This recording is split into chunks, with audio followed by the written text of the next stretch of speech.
Pasca didemo mahasiswanya lantaran diduga terlibat kasus pelecehan seksual, ETH, Rektor Universitas Pancasila, akhirnya diberhentikan sementara.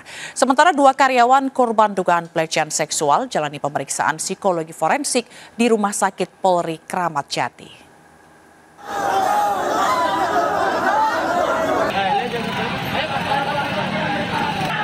Mahasiswa Universitas Pancasila di Jagakarsa, Jakarta Selatan memblokade Jalan Raya Lenteng Agung, menahan kendaraan melintas sebagai simbol kekecewaan rektor yang diduga terlibat pelecehan seksual.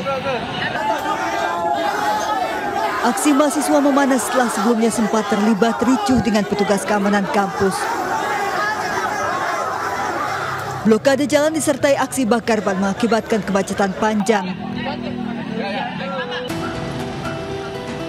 Didampingi kuasa hukumnya, dua korban dugaan pelecehan seksual menjalani pemeriksaan psikologi di Rumah Sakit Polri Kramat Jati, Jakarta Timur.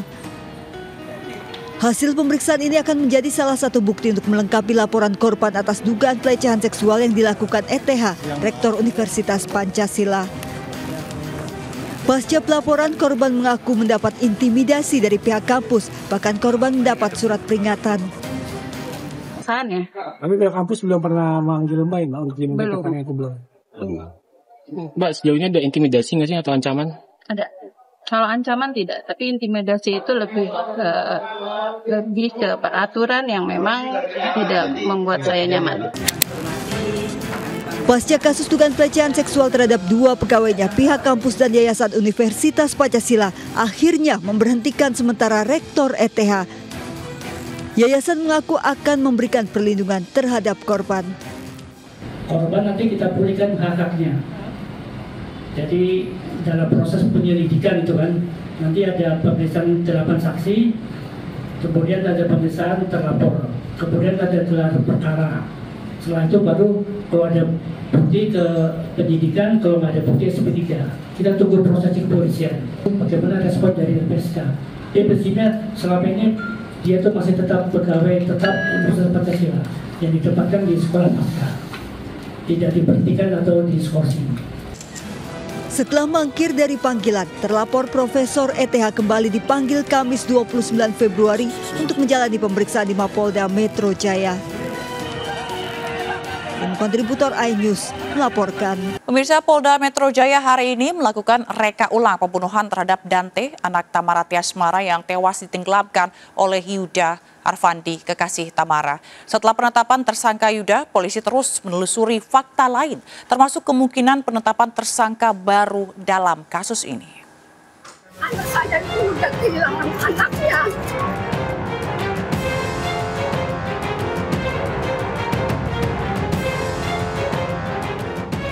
Raden Adante Halif, anak sematawayang artis Tamara Samara, tewas di kolam renang di Duren Sawit akhir Januari lalu. Kematian Dante menyisakan duka mendalam bagi Tamara. Terlebih, terungkap fakta, Dante sengaja ditenggelamkan sebanyak 12 kali oleh Yuda Arfandi, kekasih Tamara. Pasca Yuda ditetapkan sebagai tersangka, beberapa kali Polda Metro Jaya memanggil Tamara dan ibunya untuk dimintai keterangan sebagai saksi. Mantan suami Tamara, Angger Dimas, tersulut emosinya mengetahui pelaku pembunuhan ternyata kekasih mantan istrinya. Tersangka Yuda yang ditahan di Polda Metro Jaya terancam hukuman mati. Hari ini polisi menggelar reka ulang adegan pembunuhan di kolam renang di Pondok Kelapa, Jakarta Timur untuk menguap motif pembunuhan korban. Dari Jakarta, tim liputan iNews melaporkan. Pemirsa, setelah digelar di Polda Metro Jaya, rekonstruksi pembunuhan Dante dilanjutkan di kolam renang di Pondok Kelapa, Jakarta Timur, tempat korban Dante ditenggelamkan tersangka Yuda. Dan untuk mengetahui jalannya rekonstruksi, kita bergabung dengan Elsye Casey yang berada di lokasi kolam renang di Pondok Kelapa. Elsye, silakan dengan laporan Anda. Ya, Zila dan juga pemirsa, setelah sebelumnya pemeriksaan dan penetapan tersangka telah dilakukan oleh Polda Metro Jaya, hari ini Polda Metro Jaya menggelar rekonstruksi kasus dugaan pembunuhan Raden Adante Khalif atau yang akrab disapa juga Dante, anak dari artis Tamara Tiasmara yang meninggal ditenggelamkan oleh kekasih ibunya. Dan pada saat ini kami sedang berada di kolam renang tempat kejadian peristiwa penenggelaman Dante, di mana Dante sempat ditenggelamkan oleh kekasih ibunya sebanyak 12 kali di kolam sedalam 1,5 meter. Rekonstruksi ini digelar di dua lokasi. Sebelumnya pada pukul 10.30 pagi hari ini, kepolisian sudah melakukan 12 adegan yang merupakan reka ulang, rekonstruksi dari seperti apa kejadian pembunuhan dari Dante ini. Dan saat ini polisi sedang melakukan rekonstruksi adegan ke-13 di mana Dante dan juga tersangka yang melakukan pelaku yaitu Yuda Arfandi yang telah ditetapkan sebagai tersangka melakukan aksinya untuk menenggelamkan Dante. Info yang kami dapatkan, ibunda dari Dante yaitu Tamara Tiasmara juga berada di lokasi saat ini. Dan berikut pemirsa juga dapat saksikan, inilah kolam renang tempat kejadian peristiwa. Sebelumnya pihak kepolisian juga telah melakukan pemeriksaan saksi dan juga ahli, di mana beberapa di antaranya kepolisian melakukan pemeriksaan ahli bahasa tubuh dan juga kriminolog untuk menetapkan tersangka. Iya, kita masih saksikan bersama-sama pemirsa seperti apa kelanjutan dari rekonstruksi, tapi untuk saat ini kembali kepada Anda di studio Zila. Baik, terima kasih rekan Elsya atas laporan Anda di kawasan Jakarta Timur. Selamat bertugas kembali. Pemirsa, keluarga terpukul mengetahui satu pelaku penganiaya yang menewaskan santri di Kediri, Jawa Timur ternyata masih kerabat. Dan hasil pemeriksaan Pondok Pesantren Al-Hanifiyah ternyata tidak memiliki izin. Itu lebam.